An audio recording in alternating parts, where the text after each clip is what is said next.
그래서 지금 이제 달러의 방향이 글로벌 경제를 뭐 거의 다 좌지우지했기 때문에 길게 한번 보죠. 길게 한번 보면 여기 이게 보이실 겁니다. 여기 그 그래프 보이시죠? 70년대부터 71년에 닉슨 쇼크가 있었죠. 이 말은 이제 달러를 무제한 공급할 수 있는 뭐 일단 가장 기본적인 틀이 만들어졌죠. 그 전에는 이제 금하고 연결돼 있다가 그러면 당연히 달러의 공급은 늘어날 수밖에 없고 물론 그리고 그때는 달러에 대한 믿음도 같이 떨어졌지. 그래서 닉슨 쇼크 이후로 달러가 쭉 빠집니다. 그러다가 인플레이션이 터지니까 어떻게 돼요? 볼커 시대 80년 되면서 이제 달러가 엄청 강해집니다. 뭐 금리를 뭐 그런 식으로 올리니까 따라 올라가게 갔죠. 그러고 나서 다시 약달러로 오는 게 플라자 합의 85년에 이게 그래서 그때 강달러는 볼커의 이제 그 강력한 긴축으로 온 강달러는 플라자 합의로 해소가 됐어요. 해소가 됐고 그 다음부터는 이제 뭐 달러가 강하지도 약하지도 않은 상태에서 옆으로 좀 가다가 다시 이제 94년 넘어가면서 달러가 좀 강해지기 시작하는데 그때 이제 미국 경제에 어떤 게 있었냐면은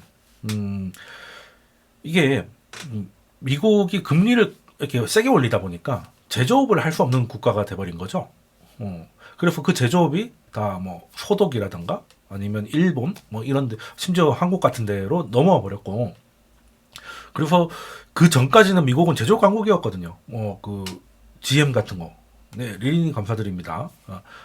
그랬는데 이제 제조업이 없어지니까 지금이야 미국이 지금의 미국하고 그때하고는 다르죠. 그래서 미국이 이제 더 이상 성장을 못하는 거 아닌가? 는 이제 분위기가 퍼집니다. 그 미국 경제에 대해서 확신이 없는 거예요. 그러니까 강달러를 플라자비로 약달러로 바꿔놓은 이후에 오히려 이게 미국이 이제는 뭘 할 것인가 물가는 잡았는데 그래서 90년대 다 좋긴 한데 그 한때 미국이 잘하고 있던 거를 서독 일본 이런 데서 다 가져가고 뭐 이런 상황이 되다 보니까 이제 미국의 이제 경제는 더 이상 성장하지 않을 것 같다. 그래서 이제 우리 북클럽에서도 했었죠. 경제학의 항해를 썼던 폴 크루그만에 져서도 94년에 나온 책인데 그 논지가 예요. 미국의 경제 성장은 이제 한계에 도달했으니까 이제 분배에 신경을 써야 된다는 논지였어요. 음. 네, 그랬는데 지금은 흑역사가 돼버렸죠. 94년부터 미국은 이제 소위 말하는 혁신의 국가로 간다. 그러니까 뉴 이코노미.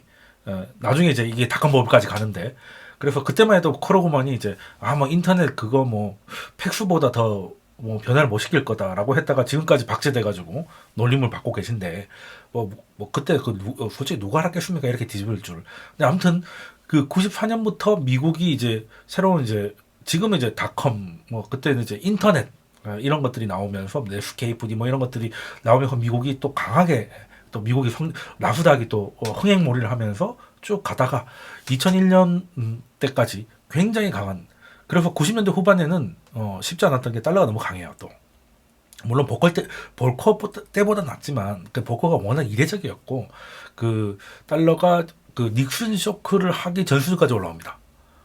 대단한 거죠 어떻게 보면은 그러니까 예전에는 금을 믿고 달러를 썼던 어떻게 보면 근본이 있는 통화가 이제 근본이 없어졌는데 이 나라가 다시 이제 뉴 이코노미를 하면서 다시금 그 믿음을 획득을 해서 더 이상 금과 바꿔주지 않는데도 금과 바꿔주는 시절하고 통화 가치가 같아졌다는 거. 대단했죠. 근데 아니나 다를까 그건 버블이었어요.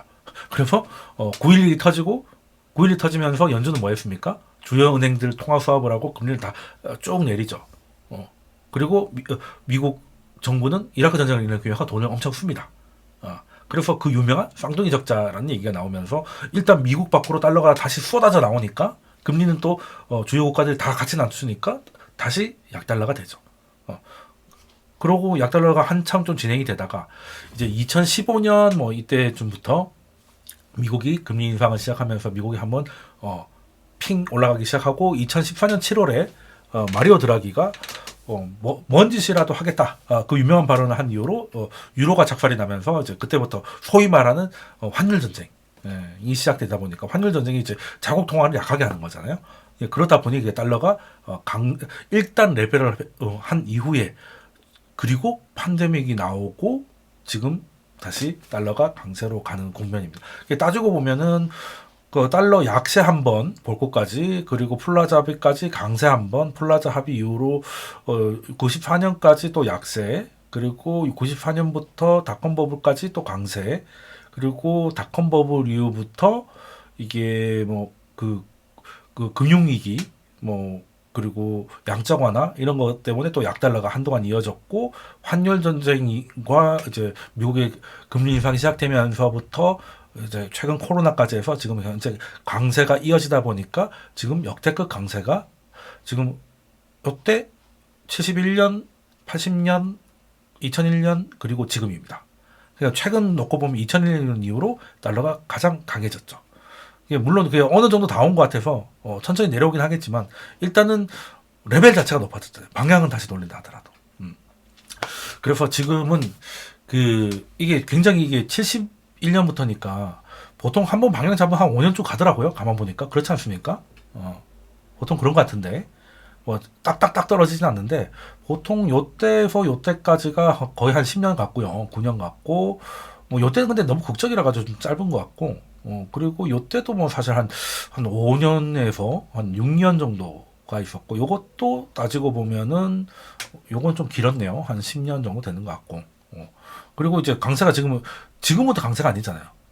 요때부터 강세니까 2015년부터라고 봐도 지금 꽤 진행이 되고 있으니까 거의 10년 주기라 해도 뭐 한 1년 더 강하다가 다시 내려올 것 같긴 한데 뭐 기간이 중요한 게 아니라 일단 방향이니까 그래서 일단 게다가 이게 달러의 흐름 저는 뭐 지구 온난화 이런 것보다는 달러가 이제 차가워지냐 핫해지냐 요게 그냥 우리 삶에 그냥 가장 그 지구 온난화가 돼서 뭐 해수면이 올라가는 것보다 저는 환율 올라가는 게 더 지금 당장의 삶에 영향을 많이 끼치잖아요. 그렇지 않습니까? 그래서 80년대 달러 강할 때는 또 좋았던 나라도 있습니다. 아까 말씀드렸잖아요. 서독이라든가 뭐 일본이라든가 이런 데는 달러가 강하니까 당연히 마르크나 엔화가 약할 거 아닙니까? 그러니까 이제 수출하는 국가들한테는 또 굉장히 좋았어요. 강하게 올라갈 때는 힘들었지만 이렇게 막 올라갈 때는 힘들었지만 찍고 내려올 때는 이미 높아진 환율 때문에 수출 경쟁력이 되면서 굉장히 좋았다니까요.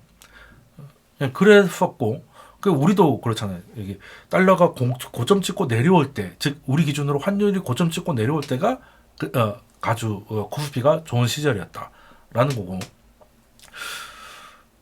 그리고 뭐 이게 사실 이거 놓고 시작하면 이 차트 가지고 3시간 얘기할 수 있죠. 제가 뭐 이게 글자 너무 깨알같이 저거 못할까봐 몇 개 핵심만 해놨는데 이것만 가지고도 거의 50년 역사를 다 얘기할 수 있는 거죠. 그래서 어쨌든 지금 미국은 이제 지금 당장은 강달러 환경을 즐기고 있죠. 그 백악관이 아예 공식적으로 쓰는 방법입니다. 인플레이션을 막기 위해서 달러를 강하게 간다. 수입 물가가 강해지고 수입 물가가 약해지고 인플레이션 완화에 분명히 도움이 되니까. 근데 문제는 그건 이제 미국 기준이고 미국이 이제 강하게 긴축을 하면 이제 우리는 이제 안 그래도 비싸진 게 환율 때문에 더 비싸지는 이제 이중고를 겪게 되는 거죠. 그래서 어떻게 보면 지금 달러가 강해지는 이 국면에서는 70년대의 물가 상승과 90년대 강달러의 안 좋은 점만 두드려 맞고 있다 보니까 주가가 이 상황이라는 거다. 정말 힘들다는 거죠. 근데 이게 끝나면 또 완화되면 좀 좋긴 하겠지만 지금 당장 우리가 굉장히 힘든 이유는 이것 70년대하고 90년대의 나쁜 점이 두 개 다 왔기 때문이다 라고 보면 되고요.